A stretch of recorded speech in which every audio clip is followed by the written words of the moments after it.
কখনো কি এমন হয়েছে আপনি কিছু বললেন আর সামনের লোকটা মোবাইলে ব্যস্ত, অথচ আরেকজন মাত্র একটা মজার কথা বলে পুরো রুম জয় করে নিল?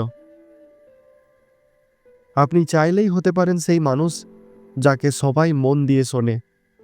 কি হবে? আজকের ভিডিওতে জানাবো স্মার্ট কথোপকথনের সেই রহস্য যা মানুষকে আকৃষ্ট করে। আজকের দুনিয়ার কথা বলার স্টাইলই আপনাকে সুযোগ এনে দিতে পারে, চাকরি, সম্পর্ক, এমনকি সাফল্যও। কিন্তু বেশিরভাগ মানুষ ঠিক কোথায় ভুল করে জানেন? তারা শুধু কথা বলে, সংযোগ তৈরি করতে শেখে না। ফলে কি হয়? তাদের উপেক্ষা করা হয়, আত্মবিশ্বাস কমে যায়, নিজেকে একা মনে হয়। আর এটাই শুরু হয় সোশ্যাল রিজেকশনের চক্র। কিন্তু এই গল্প এইখানেই থেমে যাবে না। আপনার কথা বলার ধরন ঠিক করতে পারলে আপনি প্রভাব ফেলতে পারবেন, মানুষ আপনাকে মনে রাখবে, আর সবথেকে গুরুত্বপূর্ণ, আপনি নিজেকে ভালোবাসতে শিখবেন। কারণ স্মার্ট কথা মানে শুধু ভালো ইংরেজি না, মানুষের মন জয় করার কৌশলও জানা। 2009 সালে একজন ইন্ট্রোভার্ট ছেলে, যার নাম সুমন, সে সবসময় ভয় পেত কথা বলতে। বন্ধুরা হাসতো, কেউ শুনতো না। একদিন সে এক টেড টক শুনে শিখল, people don't care how much you know until they know how much you care. সেই দিন থেকে সে 3টে প্র্যাকটিস শুরু করলো, আর মাত্র 6 মাসে সে তার কলেজের মোস্ট পপুলার স্পিকার হয়ে গেল। এই 3টি মূল জিনিস ছিল: একজন শ্রোতা হওয়া, আকর্ষণীয় বডি ল্যাঙ্গুয়েজ ব্যবহার করা, সঠিক প্রশ্ন করে মানুষের মন জয় করা।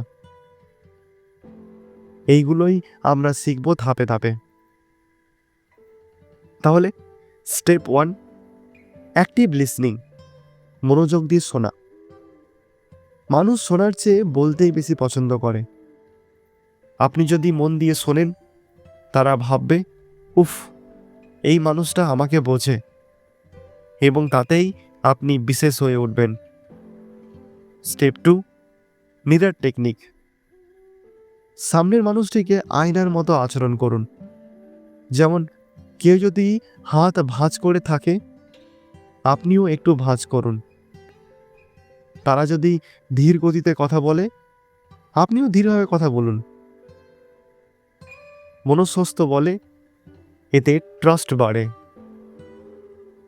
Step 3, smart questions. প্রশ্ন দিয়ে আলোচনার কেন্দ্র হন। না, জিজ্ঞাসা করবেন না কি খবর, বরং বলুন, সর্বশেষে এমন কি হয়েছে যেটা আপনাকে খুশি করেছে? এই প্রশ্ন মানুষকে ভাবতে বাধ্য করে, এবং আপনি মন জয় করে নেন। Step 4, story telling. নিজের অভিজ্ঞতা ভাগ করুন। মানুষ যুক্তি মনে রাখে না, গল্প মনে রাখে। একটা ছোট্ট গল্প আপনার কথাকে রঙিন করে তুলতে পারে। স্টেপ 5, ভয়েস মডুলেশনস ও হিউমার। একঘেয়ে না হয়ে খেলুন কণ্ঠস্বরে ও হাস্যরসের সঙ্গে। উত্তেজনা বাড়ান, কমান, হালকা একটা জোক মারুন। কথা যেন টেড টক না হয়ে বোরিং লেকচার না হয়। এই স্মার্ট কথোপকথনের কৌশলগুলো ব্যবহার করে আপনি যে পরিবর্তন আনতে পারবেন, আর নিজেকেই অবাক করবেন। কিন্তু এখানেই শেষ নয়। পরের ভিডিওতে আমরা জানাবো মানুষকে প্রভাবিত করার সায়েন্টিফিক কৌশলগুলো, যা ব্যবহার করে বড় বড় উদ্যোক্তা ও লিডাররা মানুষকে নিজেদের দিকে টানে। তাই এখনই লাইক দিন, কমেন্ট করে জানান আপনি কোন ট্রিকটা ব্যবহার করতে যাচ্ছেন সবার আগে।